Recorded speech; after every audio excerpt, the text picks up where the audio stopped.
Ryan Blackwood's calloused hand shook as he gripped the faded envelope, not from the chill of the Wyoming wind sweeping through Rocky Ridge, but from a ghost rising from the past. Henry Whitaker, the grizzled prospector who'd pulled him from a life of scraps and taught him the value of a man's word, was gone. The letter's words burned in Ryan's mind. "She's coming, Ryan. My niece is from Chicago. Protect her. She's got the map. Teach her the land, but watch her back."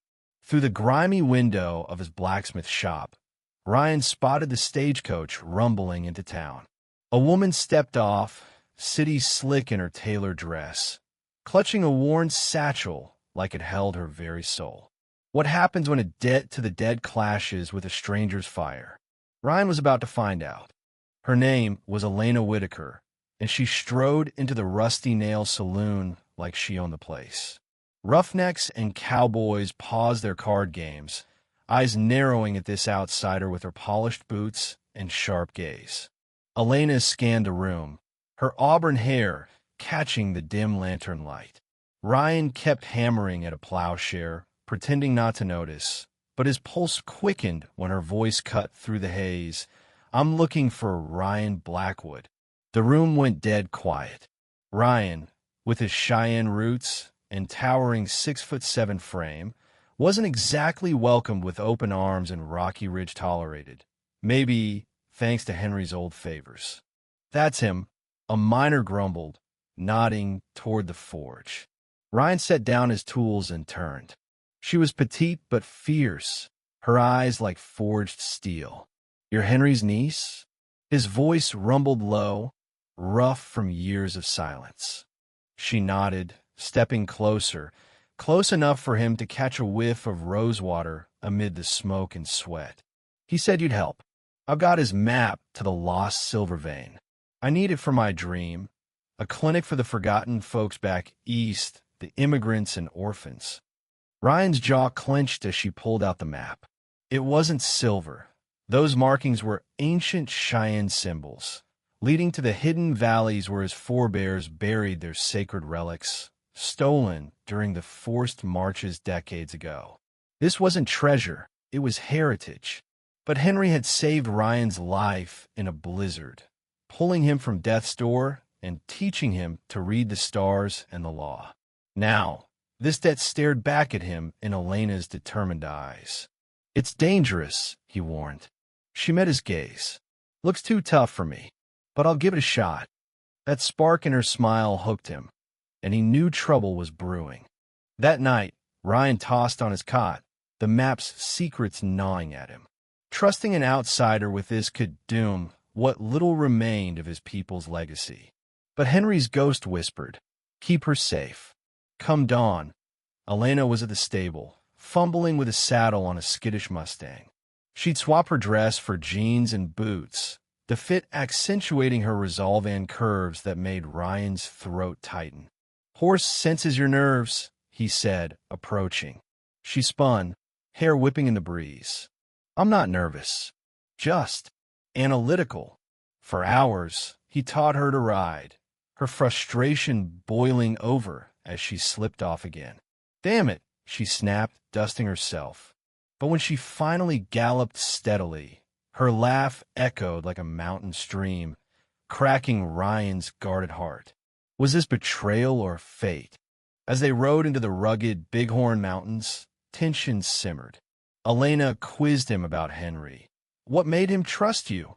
Ryan's voice hardened. "Found me starving after the army raids. Taught me English. Showed me whites aren't all devils." But he dodged her probes about the map, fueling her suspicion. "You're hiding something," she accused during a tense lunch by a creek.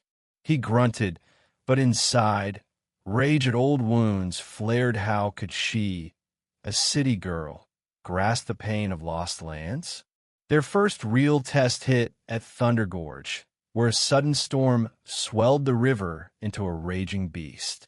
Too risky, Elena calculated, eyeing the foam. Ryan plunged in. "Trust me." She grabbed his hand, their fingers locking as waves battered them. Midway, she slipped. He yanked her close, her body pressed against his massive chest, hearts pounding in sync. They emerged soaked, laughing hysterically, but the spark ignited desire clashing with duty. How could he protect her while guarding his secrets? Nights by the campfire amplified the heat. Elena shared her Chicago woes, corrupt bosses denying aid to the poor. Ryan opened up about reservation horrors, soldiers burning villages. Your people deserve better, she said softly. But doubt crept in. Was she just using him? The map's truth loomed. On the second night, under a blanket of stars, she pressed. What's really out there? Ryan poked the fire. Not silver. Sacred sites. Artifacts that mean everything to my kin. Her face fell. You think I'd steal them? The accusation stung, sparking a heated argument. Outsiders always take, he roared. She fired back. Not me. Henry raised me better. The fight left them raw, but in the silence, understanding dawned. Could love bridge such divides? Dawn of day 3 brought peril. Colonel Harlan Vance's camp, smoke curling like a serpent. Vance, Ryan's old army superior, a bigot who'd order massacres and blamed Ryan for his demotion when Ryan refused to betray his own. That's him, Elena whispered, huddled close. Vance spotted them, sneering. Miss Whitaker, consorting with this half-breed? Hand over the map to the Cheyenne silver. Elena's chin lifted. The only thief here is you. Vance's laugh chilled. I'll take it by force. Guns drawn as thugs encircled. Ryan's blood boiled at Vance's slurs. Savages like him don't deserve treasures. Elena's ploy was genius. We already found it at Eagle's Nest. But without this key, she flashed a fake amulet from her bag. Vance hesitated, eyes greedy. A lightning storm erupted, sand and rain blinding all. Ryan and Elena bolted, hearts racing in the chaos.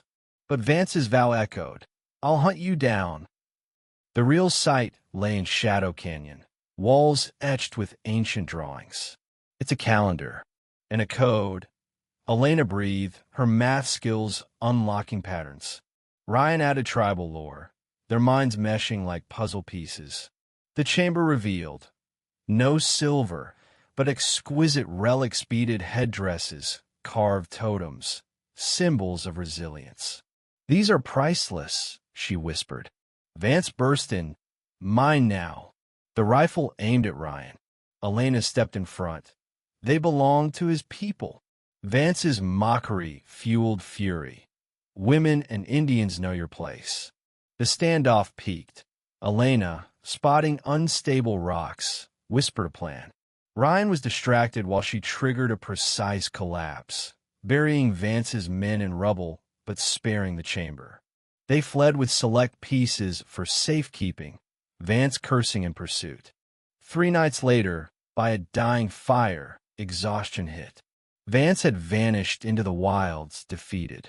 I could send you home, Ryan offered. Elena polished a relic. Henry sent me to find myself. And I did with you. Her confession shattered barriers. This isn't pity. It's real. Ryan pulled her close, their kiss igniting like wildfire. But doubts lingered, society's scorn, cultural clashes. I'm no hero, he admitted. We'll forge our path, she vowed. 6 months on, the clinic stood proud in Rocky Ridge, funded by a modest or fine separate from the relics. Elena treated all natives, settlers, immigrants. Ryan built it with his hands, teaching kids, tracking alongside reading. One evening, young Tommy Red Cloud approached with an oversized rifle. Too big for me, Mr. Ryan. Ryan grinned, then grow into it. But try anyway. Years passed, tales twisted. Some said they found Confederate gold, others ghost silver. But the kids knew the truth in Ryan's softened gaze at Elena's laugh, in their side-by-side strides, in a community healed by shared wisdom. The mountains had stripped them bare, revealing souls meant to entwine. No more divisions, just enduring love. What do you think about the clashes of culture and trust in this story? Share your stance in the comments. Do you side with preserving heritage over personal gain, or is compromise the key? Let's hear your views.